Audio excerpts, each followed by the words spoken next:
How to be trauma informed. We're going to explore this a little bit today. And to be trauma informed can involve so many different aspects.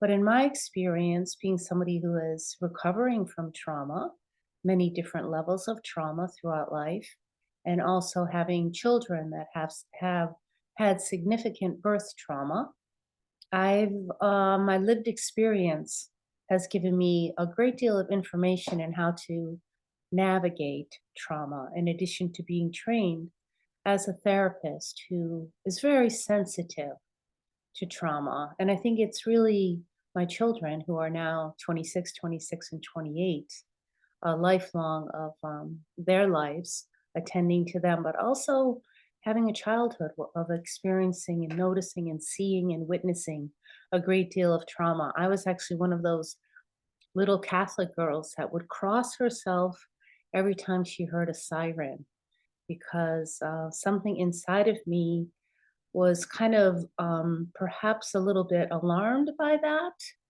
Often sirens can be really loud and they come unexpected. There isn't any warning about that. So there's a bit of a jolt, and you could consider that for certain people that could be very traumatic. But also, it's bringing some information that somebody is in need of help. And if we understand that medical vehicles are bringing somebody to get the care that they need, whether it be from a fire, some kind of accident, something in the home where a person can't get medical assistance or whatever kind of assistance it is that they need on their own. So sirens are a wonderful thing. Now, my particular daughter, she is very sensitive to sirens. So we're doing a desensitization around certain noises. And here, the light keeps changing on my screen again. I have no idea how that is or how that affects you. But it's going again on and off. So we'll see how that goes afterwards. But when I think about trauma, I think about many things. But one, the most important part for myself in my experience is to be able to have informed consent. And what does that mean? So, if we're about to go into some kind of interaction, a relationship, that it's important to have the information about, to be able to give the opportunity to agree or disagree, to say yes or say no, or to say, wait a minute, I don't know, let me think about it.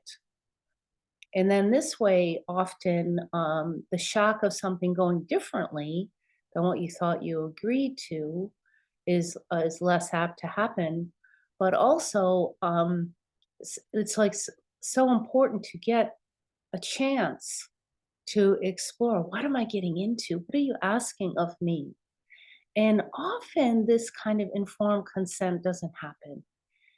Well, especially in situations where there is abuse on so many different levels that could happen within an intimate relationship, within the family home, in the neighborhood, in the hospital, in religious institutions, in cults, in all kinds of arenas where somebody is shocked because they weren't given the information they needed in time to be able to make a choice on behalf of their own interests, rather than being taken over on the interest of somebody else. So I just want to, I don't know if I said this in the beginning because I'm getting a little distracted because the lighting on my screen keeps changing. It's already odd enough that I have to kind of look at myself. But here it comes again. Maybe it's coming from outside. Maybe it's getting a little cloudy and then the sun is shining a bit more. Who knows? But anyways, we just went to a visual clinic, and one of my daughter, well, my one daughter has cortical blindness, and the other daughter is considered legally blind. She has some vision, and we have been caught, like all of us, in this social dilemma of having more and more time on the screen. And young younger people, well, older people too, of all ages, are spending more and more time on that handheld device, which narrows your vision. It can get very locked in and fixated on the screen. And it isn't healthy use of the eyes. The eyes require more oxygen than any other organ to function well. So when we sit at our screens or we're fixated on the small screen and we're seeing a lot of images go by, like it isn't a natural movement that we are typically accustomed to in order to read or track something from left to right, you know, or moving vehicle even, or depth perception, like how high is the curve, or to see the contrast when one thing is like my screen, dark to light. And so many things are involved in our visual functioning, lighting, and the health of the eyes. And many things could be going on with the health of the eyes. There can be strabismus, there can be cross-eyes, there can be cataracts, there can be low vision in one eye, maybe stronger in the other, and so on and so forth. I'm not an eye specialist. I just have um, dug deep into this at different times to support my daughter's vision. So, anyways, we went to this exam, and prior to going, even when she knew this exam was coming up, she was like, Mom, I am not going. There's no way. And there was a lot of butting of heads in that. And I would just listen and listen and listen because in a posturing of informed consent, the best thing that we can do is listen and not put on another person our idea, our maybe even promise of what we think is going to happen. Like we can be in the unknown with them because we actually can't promise an outcome because we don't have an outcome. And this is super important. And in speaking with another daughter of mine, she said there's a lot of debate around what informed consent means. She's studying as a clinical social worker, and she said, but one aspect is honesty, just being upfront and honest, telling the truth, not making a false promise.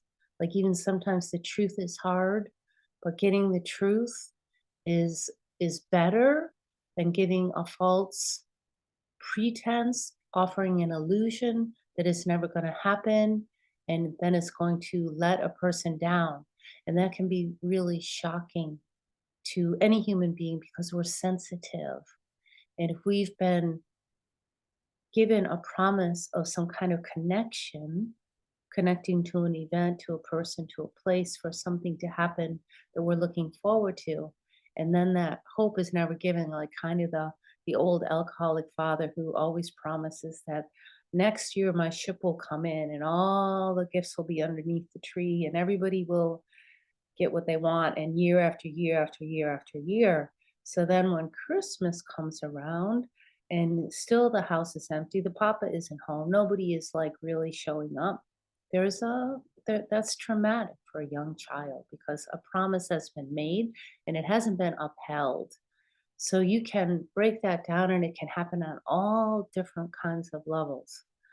So going back to the story with my daughter not wanting to go to this appointment, and she's a young woman and developmentally she's more like a teenager, so she's feeling her oats, and good for her, really good on her, and I think it's developmentally appropriate to push back and ask questions and say no.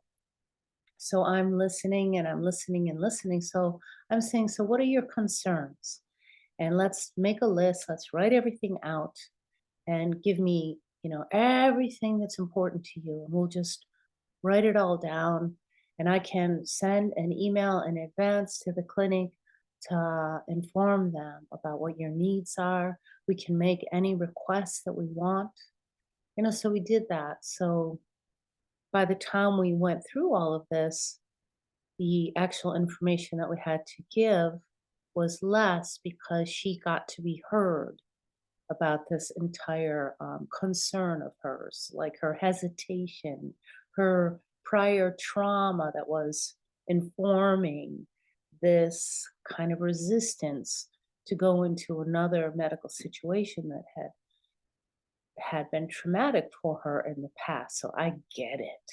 Yeah, I totally get it. I'm right there with her. So then by the time it came to the email, it was really basically that she's sensitive and that you need to tell her about everything in advance. Let her see everything, feel everything, know about everything, go slow, and, just be tender and see if we can make it a positive experience because clearly there's certain appointments that she's going to need to continue to attend throughout her life, and it would be great if she could end on a happy note and have a positive experience. And the request was she wanted an ice pack nearby and she didn't want to have eye drops. So we went to the appointment and they did send an email back, said we received everything and everybody's on board, the whole team knows. And I felt that was really great. It gave me a sense of ease and comfort in arriving. And that particular team was really great. And it was light and they took their time. Now, this is unusual because often in particular medical settings, not all, I'm sure, but they're on a timeline. And it's not maybe even of their choosing, but they only are given so much time that they can be with a particular patient. So there is this kind of push. And in that kind of push in the limited amount of time available, trauma can happen because how can you really give all the information that is necessary, listen to the concerns, and create a setting that feels safe and comfortable for the person to receive whatever treatment or testing, whatever it is that needs to be done. Well, this did happen, so it was a very informed experience. But then in the end, because this particular part of the appointment took so long, that when it came time to receive the report, a different doctor had to come in to deliver that report. And I'm going to refer to this doctor as Dr. Tightlips because I don't mean to throw her under the bus, but maybe I will a little bit. But she wasn't really part of the entire experience and maybe not informed about the nuances. So I need to give her the benefit of the doubt, but also just in practice, she was sharp and abrupt. And the delivery was not tender in the least.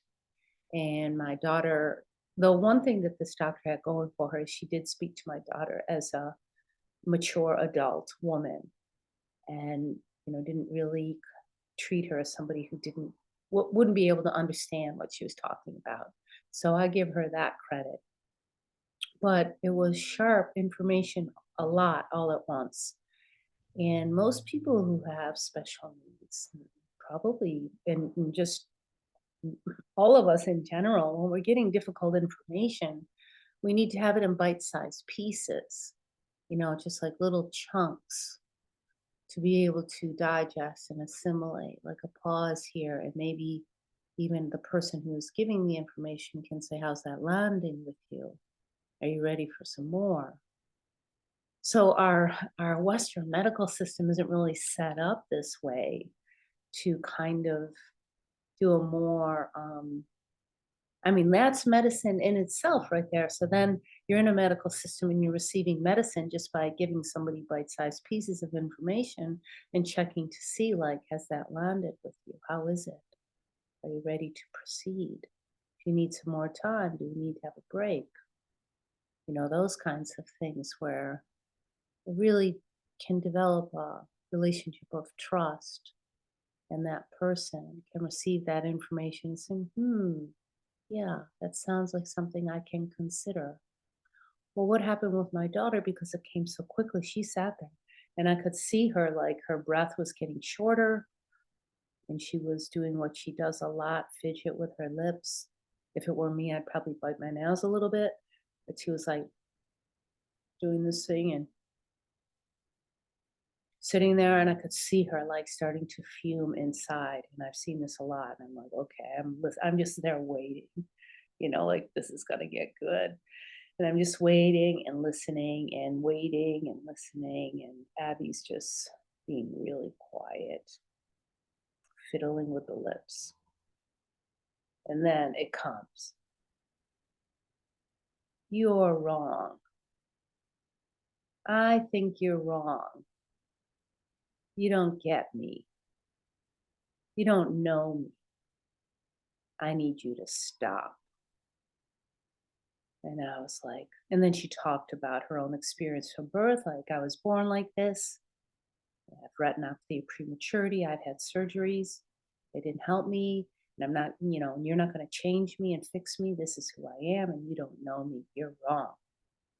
And I was like, whoo, good on you, girl. Good on you.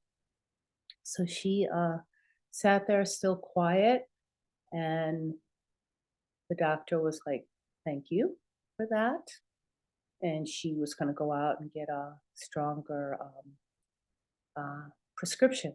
So I followed her out and I, just kind of cornered her in the hallway and wanted to just check in with her.